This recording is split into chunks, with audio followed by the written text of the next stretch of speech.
ये आपका SI unit का पहला लेक्चर था, जो कि मैंने आपको बोला भी था कि आप इसको अच्छे से कर लेना।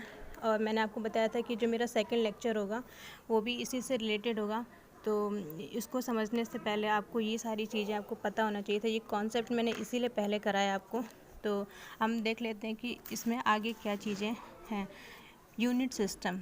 तो पहले के टाइम में क्या होता था, सीजीएस मेथड हुआ करता था, जो कि सीजीएस में आपका क्या होता था, सेंटीमीटर, सी को सेंटीमीटर, जी आपका ग्राम, एस सेकेंड।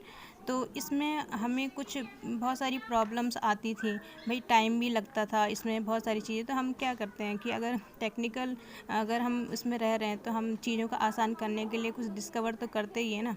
तो हमने क्या किया कि जो CGS है उसको हमने MKS में चेंज किया, कन्वर्ट किया है। और इसी MKS को हम क्या बोलते हैं, SI भी बोलते हैं, ठीक है। और वही SI जो आपका, जो ये मैंने बताया था आपको, है ना, SI यूनिट में ये और इसके सिंबल्स। तो ये इस टाइम पे हम बहुत ज़्यादा यूज़ करते हैं। और ऐसा नहीं, ज़रूरत पड़ती है तो हम सेंटीमीटर, ग्राम या सेकेंड CGS मेथड का भी यूज़ करते हैं, जैसे हमको ज़रूरत पड़ती है। तो अब जाहिर सी बात है कि अगर आपको 2 को 100 टाइम ऐड करना है तो आप 2 + 2 करोगे तो अब बहुत टाइम लगेगा, है ना। तो इसको आसान तरीका हम क्या कर सकते हैं भाई, 2 को हम 100 टाइम क्या कर देंगे, मल्टीप्लाई कर देंगे, तो हमारा आंसर क्या है, जल्दी निकल के आ जाएगा। तो इसी तरह से हमने सेंटीमीटर को मीटर में चेंज किया। तो अगर हमें किसी की भी डिस्टेंस को या किसी की लेंथ को हमें मेज़र करना है, तो अगर बहुत बड़ी चीज़ है तो उसको हम मीटर से कर लेंगे तो हमारा जल्दी निकल आएगा। अब सेंटीमीटर करते रहेंगे तो हमारा बहुत टाइम भी लग जाएगा। तो इसीलिए इसको CGS से MKS में कन्वर्ट करने की ज़रूरत पड़ी। एग्ज़ाम्पल देख लेते हैं कि हमारे क्या क्या हो सकते हैं। अब 100 सेंटीमीटर इक्वल टू 1 मीटर, मतलब 1 मीटर में कितने सेंटीमीटर होंगे, 100, ठीक है। 1000 मीटर में कितने किलोमीटर होंगे आपके, है ना। तो यानी कि ये जो सेंटीमीटर है, ठीक है, और ये जो मीटर है, ये दोनों ही क्या हैं, यूनिट हैं। दोनों ही क्या है, यूनिट है। तो 1000 मीटर यानी कि 1 किलोमीटर। अब अगर किसी की आपकी यूनिट पूछी जाए CGS में और MKS में, तो उसको हम किस तरह से, क्योंकि ज़रूरत तो CGS की भी पड़ती है और MKS की भी। तो ये देख लेते हैं ना, unit of speed in CGS method क्या हो सकता है। तो स्पीड का फार्मूला आपको पता ही है, क्लास में मैं अच्छे से बताया करती थी आपको, तो ये तो आपको नॉर्मल पता ही होगा, डिस्टेंस अपॉन टाइम। और अब डिस्टेंस है तो डिस्टेंस आप बोलोगे कि यहाँ पे डिस्टेंस है ही नहीं, क्यों नहीं डिस्टेंस, आप डिस्टेंस को किससे मेज़र करोगे, लेंथ से। और लेंथ की क्या होगी, ऐसा यूनिट मीटर, और मीटर यानी कि m। तो अब क्योंकि CGS की बात हुई तो CGS में यहाँ पे देखो क्या है ना, लेंथ के लिए क्या आएगा, सेंटीमीटर, ठीक। तो हमने सेंटीमीटर लिख दिया, और टाइम सेकेंड।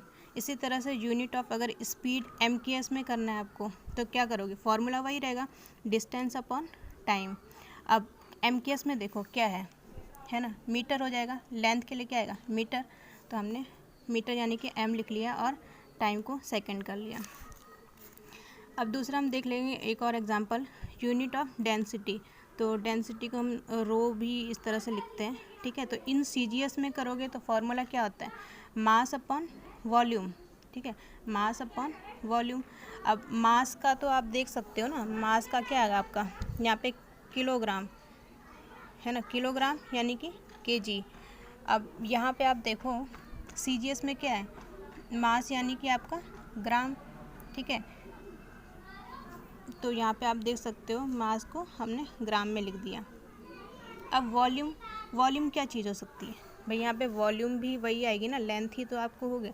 अगर किसी बोतल में, है ना, अगर आपको पानी भरा है तो उसका वॉल्यूम निकालने के लिए क्या करोगे, लेंथ ही तो निकालोगे।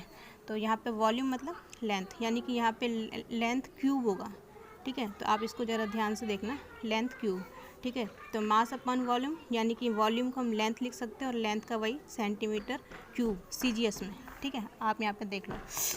अब है आपका unit of density in MKS। अब MKS में वही फार्मूला वही रहेगा, मास अपॉन वॉल्यूम, ठीक है। अब वॉल्यूम को हमने वही लेंथ अपॉन क्यूब। अब MKS में मास को क्या करोगे भाई, ग्राम है तो kg कर दोगे, जाहिर सी बात है। तो हमने यहाँ पे मास को के मतलब ग्राम की जगह क्या कर दिया, kg, ठीक है। अब वॉल्यूम यहाँ पे भी वही, तो यहाँ पे सेंटीमीटर लिया था ना हमने CGS में, क्या लिया था हमने, सेंटीमीटर, ठीक है। अब यहाँ पे क्या लोगे, मीटर, तो हमने मीटर लिख दिया, वही क्यूब तो लगाना ही है, क्यूब यहाँ पे भी लगा, यहाँ पे भी, ठीक है। तो सेंटीमीटर क्यूब यहाँ पे CGS में आ जाएगा, और वॉल्यूम आपका MKS में क्या आ जाएगा, मीटर क्यूब। तो ये मैं आपको समझाना चाहती थी, आपने अच्छे से शायद समझ भी लिया होगा। तो आप इसको अच्छे से नोट डाउन कर लो, और फिर इसके बाद मैं आपको दूसरा टॉपिक बताती हूँ, कुछ एलिमेंट से रिलेटेड आपको बताऊँगी मैं। मैंने आपको पढ़ाया भी था 9th क्लास में भी, अच्छे से पढ़ाया था। तो एक बार दोबारा से रिवीजन भी कर लेंगे हम, तो आप इसको अच्छे से कर लीजिए।